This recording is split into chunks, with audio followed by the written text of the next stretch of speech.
Góða daginn og vertu blessaður. Þá eru komin í þriða þáttinn af eiginleikar sem alvöru menn eru með. En þetta eru eiginleiki sem alvöru menn eru ekki með. Sérst eiginleikin að þeir nota þetta ekki. Alvöru menn eða fullþroskaðir menn, af hverju þeir nota ekki hótanir. Okkur að skipti máli. Þegar ég hef oft talað það í þáttunum eða sagt áður að maður getur svona heyrt þegar maður er svona með svona stráka blueprint, fertuð maður og maður svona heyri hann ennþá nota stráka kerfi, stráka hugsunarhátt, ekki að þegar hann vil það, bara þegar enginn er búin að sína honum það. Þetta er eitt aðdraðanum þegar þið byrja kannski að hlusta á hjá öðrum ef hann er mikið nota hótanir eða nota ákveður svona hótun sem er óbein hótun. En mér langar allan að deila á henni fyrr og byrja þáttinn smá frá mér. Ég er búin að vera að tala á það einstakling og komast að einhverju svona svolítið persónulega hjá mér. Að þegar ég var náttúrulega í sérdeild með hreyfihömluðu fólki og fallaleiði og krökkum sem voru svona, voru með vandamál, svona reiðisvandamál og bara svona villingar. Og það bjó til hjá mér taugakerfi sem er ennþá til í dag, sem sagt, ég hugsa þetta ekki, ég trúi þessu ekki og ég aldrei pælt í þessu, en taugakerfið mitt er að keyra eins og ég væri í sérdeild. Og mjög skrítið og áhugavert að pæla í þessu, að því að ég vissi þetta ekki, er að ég á erfitt að finna fyrir stolti og vera ánægður með eitthvað sem ég geri. Þarf alltaf að gera meira eða betur, en taugakerfið, það heldur bara að ég sé ennþá í sérdeild. Eða er að passa með eins og ég sé sérdeild. Sem þýðir ef ég bý til stuttmynd, bý til podcast, fer í ræktina, eða vil búa þá segir taugakerfið mitt, þetta var ekki nógu gott, ég þarf að gera þetta aðeins betur. Og þess að kom út úr þessu er að þegar ég er í sérdeild og ef ég er að læra efni í sérdeild, að gera hluti í sérdeildinni, ég kannski að gera 100% að það sem ég get í sérdeildinni. Sem þýðir ég bara gera 100%, hvort sem er nám, smíði, skiptir ekki máli. Svo eru krakkarnir í venjulega bekknum. Fyrir þeim er að þau eru að gera eitthvað sem er 100%. 100% heimanám, læra starffræði eitthvað svoleiðis. Þannig að taugakerfið mitt heldur því fram, ef ég get gert þetta, þá var þetta verkefni sem var ætlað fólki sem áttu erfitt með að lesa eða læra eða fyrir bara hreyfihamlað fólk eða fatlað fólk, sko. En taugakerfið metur ekki minn árangur eða það sem ég geri sem verðskuldað að ég geti verið stoltur að ánægð með það. Þannig að taugakerfið mitt býr ekki til dópamín þegar ég afreka eitthvað. Og mér finnst það mjög áhugavert að því ég hljópa 20 kílómetra og flestir segja að fara svona run is high og líða vel að hlaupa 20 kílómetra. Ég hef aldrei hlaupið 20 kílómetra og var ekki búin að æfa með þjálfa með neitt. Og 20 áður hljóp ég 10 kílómetra, þannig að líkaminn var ekki búin að jafna sig. Og þegar ég klára þetta, þá var mér alveg sama. Líkaminn gaf mér ekki dópamín. Af því að kerfið mitt er búin að læra, ef ég get gert það, þá telst það ekki með. Af því það er easy mode. Ég er ekki að gera sömu verkefni en hinn er að gera. Og mér finnst það mjög áhugavert og mér langaði bara að deila þessu með þér að ég er að vinna í mér og fór svona djúpa pælingu að reyna að finna út af hverju ég get ekki verið stoltur. Af því kerfið mitt skynjar að vera stoltur sem threat. Ég þarf alltaf að halda áfram að gera meira og eitthvað svoleiðis. Og þetta er mjög áhugavert, það er búin að opna rosalega mikið af nýjum pælingum og nýju svona hvernig ég díla við hlutina. Að það alltaf ég er að taka upp þetta hlaðvarp, þá líður mér aldrei eins og ég sé ánægður með það, stoltur með það. Og ég er bara svona, það komið 1 ár, það hlýtur að vera eitthvað annað sem er að ángra mig. Að því ég horfa ekkert á þetta sem kannski mjög lélegt podcast eða eitthvað svoleiðis. Ég veit alveg ég er að gera góða hluti og ætti að vera stoltur og finna fyrir einhver afreki, en ég gera ekki. Og mest ástæðan okkur ég fór í þetta er að ég finna að í lífinu þá skiptir maður karakter. Maður er alltaf að þróa sjálfan sig áfram í lífinu. Eftir 1 ár að gera þetta fann ég bara ég vil vera nýr karakter, ég er að stefna að vera nýr persóna, karakter og allt svoleiðis, en ég finna gamli karakterinn, gamli Pálmi er ennþá bara fastur við mig og ég bara næ ekki losa. Og þá fór ég að skoða þessa sjálfsvinnu. Af því þetta er ekki eitthvað sem ég hugsa, þetta er ekki eitthvað sem ég trúi. Þetta er bara eitthvað í taugakerfinu sem er innbyggt í líkamann. Þannig að já, ég vil bara deila þessu með þér og þetta er ákveð hluti sem ég finnst mjög áhugavert og svona mikil uppvakning fyrir mig. Þannig að ég er núna að nota þetta rosalega mikið að vinna í taugakerfinu á mér. En förum og byrjum á þættinum. Ég lærði mjög snemma á því að menn eiga ekki að hóta. því að það að hóta er tákn weakness. En þegar ég var yngri þá sá ég eitt, ég fattaði ekki alveg strax, en ég er svona 17 ára. Þá er ég að fara að kaupa lykil hjá bílaumboði og það er að borga 20 skall fyrir lykilinn. Ég fer og kaupi lykilinn og er að fara að sækja hann og allt svoleiðis og svo fæ ég lykilinn og það vantar svona bara lítið plast á hann. Þetta er svona lykilinn og það vantar bara svona lítið plast á sjálfan lykilinn sem var svona fela QR-kóðan. Ég er ekki nóg sáttur af því þeir vildu rukka með 5 skall fyrir þetta. Ég fer til pappa 17 ára gamall, 18 ára gamall og segja hann frá þessu og hann finnst þetta ekki alveg rétt að vera rukka einhvern 17 ára strákina 5 skall fyrir eitthvað plaststykki sem ætti nú þegar vera á lyklinum. Þannig að við fyrir saman og ég bjóst við að sjá hann reiðan og þræta og heimta og það er svona kannski missa stjórnarskapinu eitthvað svona, ekki kannski missa stjórnarskapinu en virkilega svona sjá einhvern hita. Við mætum hana og hann spyr bara strax, má ég tala við einhvern sem er yfir? Og hann bara, ekkert mál, varðandi hvað er þetta, hann ekki útskýri það. En hann er rosa ákveðinn en ekki með svona leðan tón í röddinni.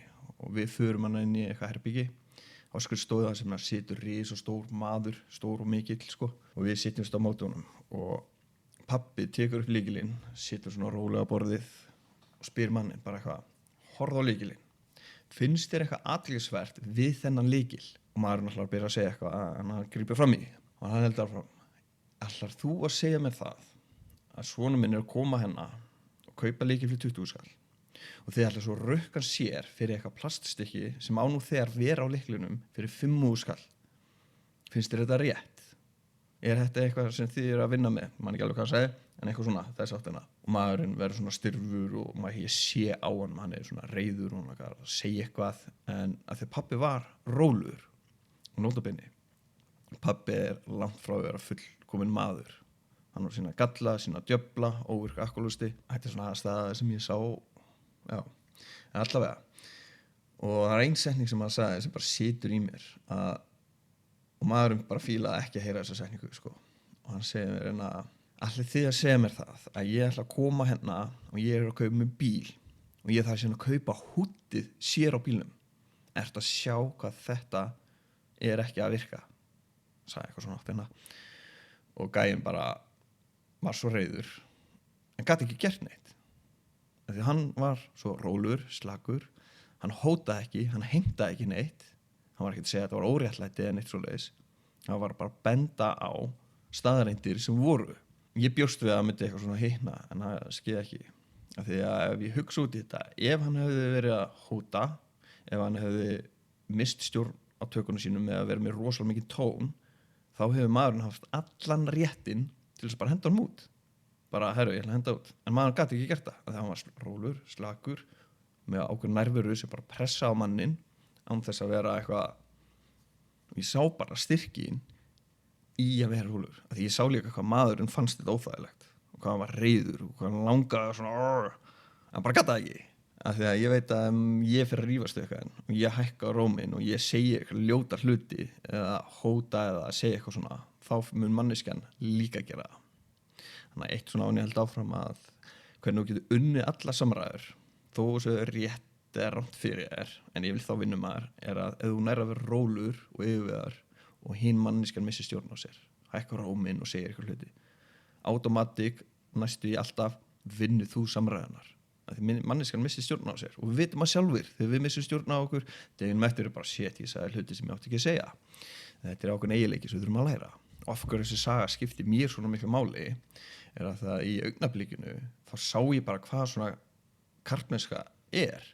Þó að ég var ekki alltaf þannig með hann en þá var þetta bara svona sem ég sá og hafði ákveð þýðingu fyrir mig sem ég vildi alltaf apa eftir í svona aðstæðum og ég lærði þannig bara hvað skiptir miklu máli að vera rólegur í svona aðstæðum og þetta er basically bara kjarni sem ég er að fara að kenna og já, þannig að heldur ykkur bara áfram að nota hótun oft utanfrá lítur og út eins og það sé styrkur þú sér einhvern mann hóta einhverjum og hinn maður verður minni og þegir og gerir ekki neitt. Utanfrá sjáum þetta og sjáum þetta sem styrk. En raunlega er það ekki að því að grunnurinn, hvaðan hótunin kemur, er út frá innra stjórnleysi.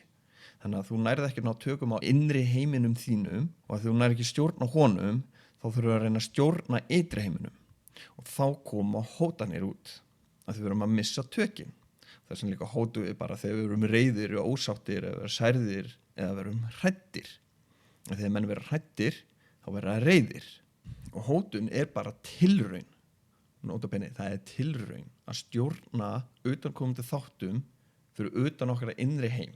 Af því að við erum bara ekki búin að tök á okkar innri heim. Og að vera maður er að læra að ná tökum okkar innri heim. Ok, þetta lítur út fyrir að vera styrkur utanfrá, en grunnurinn, rótin af þessu, er að þetta er ótti innra með okkur. Og hótun er svona animal response. Þegar tilfinningalega hlutir verða erfiðir, þá viljum við hóta og það er ekki koma út frá ákvörðun. Við tökum ekki þessa ákvörðun að hóta í mómentinu. Þetta oft kemur bara út og við förum hana þegar við erum hræddir, við erum óöruggir, við höfum ekki stjórn á okkar innri heim eða þá við erum að reyna að sanna okkar eitthvað eða eitthvað kemur og brýtur ego okkar eða eitthvað lætur okkur lítið út eins og sem minni, þá sem við förum við í áttin að vera fara að hóta. Og það er til tvenns konar hótanir. Það er hótun sem er bara ef þú fer ekki að standa það vel í vinnunni þá ertu rekin. Eða ef þú gerir þetta aftur þá ætla ég að berja þig. Og ég heyri menn oft nota þetta svona í vinum, svona vináttu og ég þolaði ekki sko. Fíl ekki eitthvað eru ósáttir þá sé bara hvað ég berja þig. Þannig er koma út frá ótta eða stjórnleysi eða þeim líður eitthvað að sé rást á þá, eitthvað óöryggi og þá kemur þetta bara hvað ég berja þig. Til þess að reyna að ná yfirráð eða til þess að reyna að ná yfir höndina til þess að reyna að stabilize authority. Og svo er það óbein hótun og númer 1, það er kulnun eða að draga þína nærveru í burtu. Þú verður bara kaldur. Manneskja gerir þér eitthvað eða þú missir stjórn á þinn innri heim og þá bara viltu hóta með kulnun. Þú ert ekkert að segja neitt, þú bara dregur þig í hlið. Ég ætla ekki svara henni núna. Hún er eitthvað, í símanum, ég ætla ekki spila hart og gett, ég ætla bara að láta hann að bíða, ég ætla að sitja á hakanum og svara henni. Félaginn er hringja út ósáttur, þá bara svarar hann ekki. Þetta er svona ákveðin kulnun. Vinurinn segir eitthvað við þig og þú ert ósáttur og þú svona viljandi gera og við gerum þetta viljandi er samt óbeint að þetta er bara instinkt í okkur og ég átti stundum til með að vera þar að því ég var ekki með beinahótanir en ég var með þessar hótanir að vera með kulnun og draga mig í hlið láta hann að finna fyrir kuldanum sko. Þannig að ég þurfti svolítið að læra að díla við það og hvernig ég fer að því og svo er það sem sagt svona passive aggressive að það er eins og segjum að ég sé ósáttur við þið, þú veitir mér vonbrigðum, þú veitir mér miklu vonbrigðum, svo er þetta alltaf að mæta og kemur ekki og svo loksins kemur og þú varst bara á seint og þú segir bara, hei, sorry maður hvað ég mætti á seint ég kemur með hvað, já þetta er alltaf góðu sko við bara, ég ringi bara ekkert í þig næst sko en þetta er samt alltaf góðu en ég bara alltaf ekki ringi í þig næst þetta er passive aggressive þú ert að reyna að stinga hann vera vondur við hann án þess að reyna að vera vondur bara svo hann finnur fyrir sektarkennd eða eitthvað svoleiðis. Og þegar þetta gerist, þá þurfum maður að grípa inn í og passa að það gerist ekki. Alvöru menn, þeir nota afleiðingar. Þetta hljómar ekki vel og notar hótanir og afleiðingar, en alvöru menn nota ekki hótanir, þeir nota afleiðingar. Hótun er, ég ætla að stjórna þér. Hótun er basically, ég er að reyna að stjórna þér. Ég ætla, ef þú gerir mér þetta, þá ger ég þetta. Ef þú kemur ekki núna heima jamminu, þá erum við hætt saman. Þannig að reyna að stjórna manneskjunni með ótta að slíta sambandi ef hún gerir ekki það sem þú vilt. Þetta er hótun. Afleiðingar eru þegar þú stjórna þér. Eins og tökum við dæmi í vinnunni. Stað fyrir að þú myndir segja að í vinnunni, ég hef oft verið á vinnustað sem menn eru komin upp í kók, yfirmenn eru komin upp í kók að einhver starfsmanni og svo segja það bara, veist að ef þú fer ekki að standa þig núna, þá reki þig. Hvernig væri þá afleiðingar? Bara herðu, vinur. Þannig að ég sé að þú ert ekki að mæta, þú ert ekki að standa þig, þú mætir og seint og þú gerir verkin illa. Ef þetta heldur áfram, þá þarf ég að láta þig fara. Allt öðruvísi. Þannig ertu rólur, yfir og útskýra bara hver afleiðingar þegar manneskjan er ekki að standa sig, eða ekki að gera það sem henni var ráðin til þess að gera og hann var ráðin til þess að gera. Af því krafturinn og virðingin kemur út frá ró, ekki dramatík. Besta dæmið sem ég get útskýrt hvernig við getum séð þetta er Game of Thrones.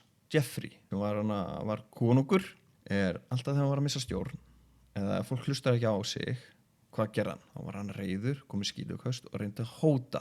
Og það er besta svona lýsingi sem ég vil segja. Og svo getur líka að segja þetta í bíómyndum.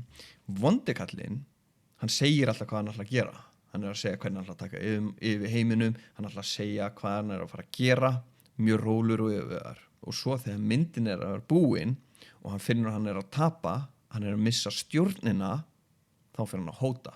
Og þá kemur svona dramatískt köst, skítaköst. Og hvernig förum við þá úr því að vera minnka nota hótanir og fara meira í að tala afleiðingarnar. Og númer 1, tónin og hvernig þú segir þetta. Fyrst þurftu að byrja á því að ekki nota pirring, stæla, einhvern tón, hækka róminn. Þetta allt bara til að ná yfirgang og oft gerist það reiður eða ósáttur, en það segir líka ákveðin tilfinning og óstöðuleika sem að gerast innan með okkur. Þannig að þú vilt nota þetta eins og þetta að segja veðurspárna, verður bara rólur, yfirvegar og bara venjulegan tón. Það er alltaf að vera mjög svona ákafur í röddinni. Bara herru, vinur, þú verður núna að fara að hlusta. Ég er ekki að fara að endurtaka þetta aftur. Ég er búin að segja við þið þrisvar, við skal menna. En allavega. Og þá fyrir við númer 2. Hótun er bara ég ætla að reka þig. Ég ætla að hætta með þér. Ég ætla að berja þig.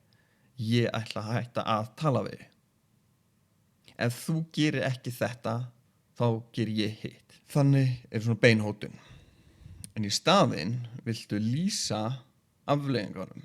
Sem sagt, hvað manneskjan gerist. Veist að ef þú ert ekki að standa vel, þá þarf ég að láta það fara. Ef við ætlum að halda áfram að vera í sambandi og þú ætlar alltaf að fara yfir mín gildi og brjóta á þeim, þá sambandi ekki að fara að ganga upp. Make þetta sens? Þannig að oft vin sem alltaf að fara yfir mörkin, ef að gera þér eitthvað sem þú fílar ekki þá hóta vinasambandinu, segðu bara, veist að ef þú heldur áfram að vera skjóta svona mikið á mig, því ég bara orðið þreyttur á því, ég vil ekki umgangast það, þá þarf ég að hætta að fara að umgangast því. Og númer 3, þú stjórnar engum í kringu því. Og við notum þessa litlu óbeina hótanir til þess að reyna að hafa stjórn á fólkinu. Og menn, sem mjög algengt, að þeir fara oft í fílu stjórnun, vera kaldir eða fá ekki að ríða. Og þetta mjög algengt hjá mönnum. Og þetta bara, þú ert ekki vondur, þú ert ekki að gera neitt slæm. Enginn búin að kenna og benda á að fílustjórnun ekki merki mann sem með virðingu fyrir sjálfum sér. Fílustjórnun bara barnaleg hegðun til þess að fá það sem þú vilt framgengt. Börn ekki búin að læra hvernig þau díla við sína tilfinningar þegar þau vilja fá eitthvað. Þá fara þau í fílu. Þau ekki búin að læra neitt meira. Og þú ert fertugur maður, þú ert ennþá að gera, þá fyrir að fara að hætta þig. Og svo þau búin að segja frá þínum afleiðingum, segja bara, og setja þína gildi, þín mörk niður, þá það bara búið. Og svo bara tekur hinn manneskjan ákvörðun sem hún vil gera. Ef hún tekur ákvörðun sem að halda áfram að mæta seint í vinnuna, halda áfram að brjóta þær, þá verður þú að standa við það. Af því annars orðin tóm. Og menn sem nota mikið af hótunum og standa aldrei við það, þeir bara skemma fyrir sjálfum sér. Bara sína virðingu, sína áræðileika hvað fólk tekur mark á þeim. Þannig að líka bara með að hóta og ekki standa við það og segjum að þú ætlar bara að hóta kæristunni, bara ef þú kemur ekki heim að djamminu, þá hætti ég með þér. Og svo stendur ekki við það, og hún getur ekki tekið mark á þér. Þannig að það ekki gott. Af því að maðurinn stendur við það. Og það ekki auðvelt að standa við það. Tekur ákvörðanir út frá sínum gildum. Og þetta rosa vont stundum, að það að maður segir eitthvað við manneskjuna og hún hlustar að heldur áfram að brjóta á manni, og þá þarf maður að taka erfuðu ákvörðunar og ýta manneskjunu í burtu eða hætta umgangast manneskjuna. Og þar liggur munurinn á manni og stráki.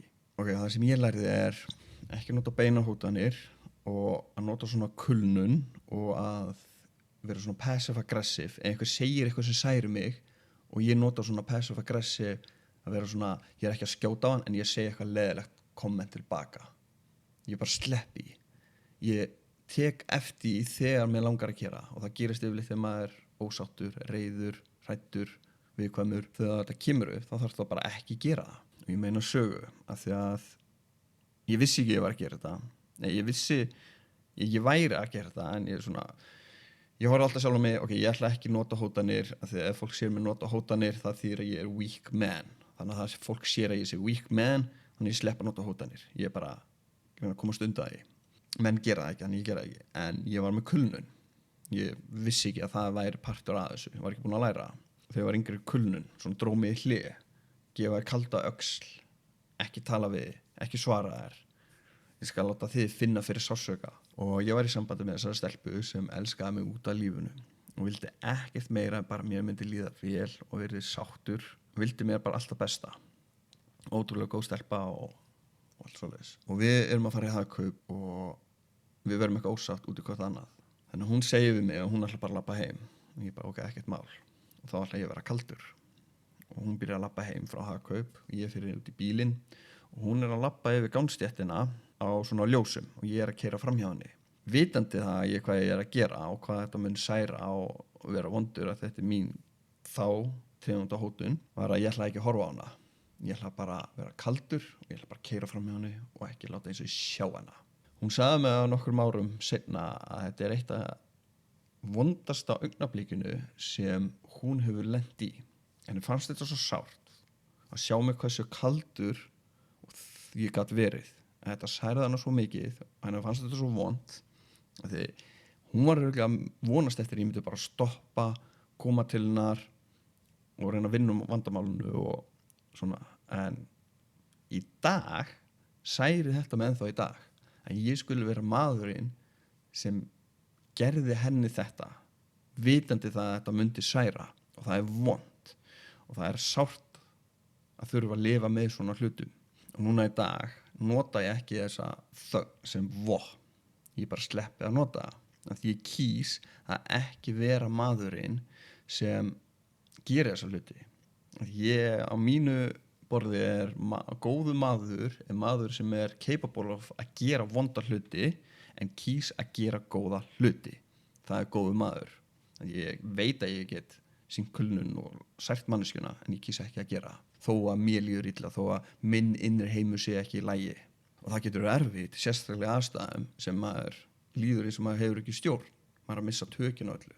Og ég ætla að vera maður sem talar hlutina og finnur lausn, sameiginlega lausn á málinu en ekki lætur sig hverfa, ekki gefa sig þögnina. Og þegar ég og félaga mínum erum ósáttir út í hvern annan, einn af mínum bestu vinum, þá tölum við það. En stundum þá verður reiðin svo mikil að ég þarf bara að segja veist að ég er ekki tilbúin að tala þetta núna, tölum þetta eftir. En í staðinn áður fyrir gaf ég bara þögn. Bara, ég vil ekki tala við, labba í burtu, lét mig hverfa, gaf hann bara þögn. Hann er að hringja, hvað skeiði? Hann kannski vissi ekki af hverju ég var svona pirraður. Ég var bara allir náttúrulega pirraður inn í hausnum á mér og lét mig hverfa. Og hann bara skildi ekki af hverju. En núna í dag læti hann vita. Bara, herru, veist að ég var svolítið pirraður, ég bara þarf aðeins að anda, tölum þetta eftir. Svo eftir svona 10 mínútur korter þá förum við og við förum að tala þetta. Bara sorry hvað ég var reiður, ég bara var að misskilja þig, hann var að misskilja mig og við tölum þetta. Ég er að fara á þann stað að mér langar að kenna öðrum mönnum þetta. Að þetta leysir mörg vandamál. Að því mér finnst sárt og vont að horfa á menn særast og meiðast og vera reiðir og fúlir og lausnin er bara beint fyrir framan á að vinna úr þessu. Það er vont, ég hef verið þar og ekki gott.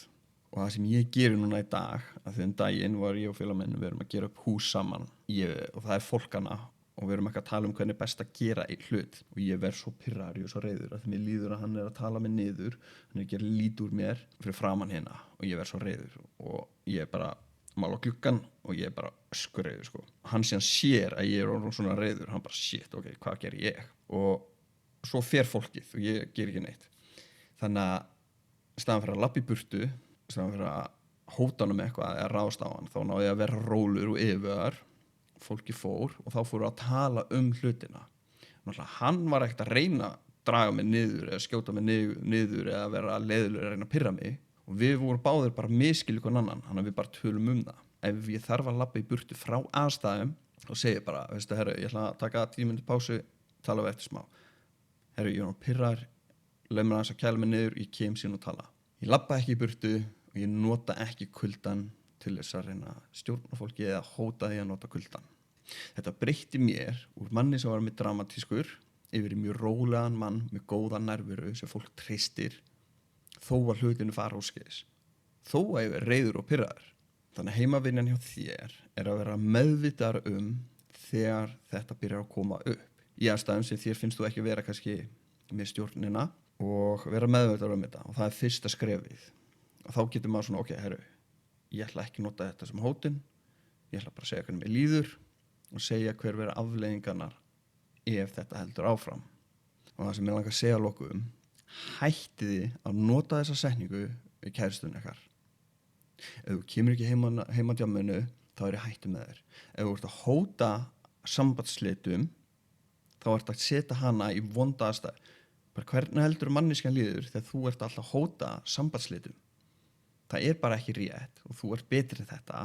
Ef þú ætlar ekki standa við það, ekki þá segja við það. Ef þú ætlar ekki hætta með henni, ekki þá segja það. Og fyrst og öllu, ekki bara hóta því. Það er bara ekki það sem menn gera. Þegar þú sér annan mann gera þetta, þá ættu þetta að sjá bara, vá, hvað þetta er barnalegt. Fullur maður, þrítur að segja, ef þú kemur ekki heima djamminu núna, þá er þetta bara búið milli mín og þín. Þetta er það sem að sagði maður var 16 ára. Grow the fuck up. En málið er bara, það er enginn sem bendur okkur á þetta. Þú veit ekki gera neitt rangt, ekki neitt vitlaust. Það var bara enginn sem leiðbeinaði gegnum þetta. Þannig að já, ég segi bara takk fyrir þáttinn og við sjáumst næst.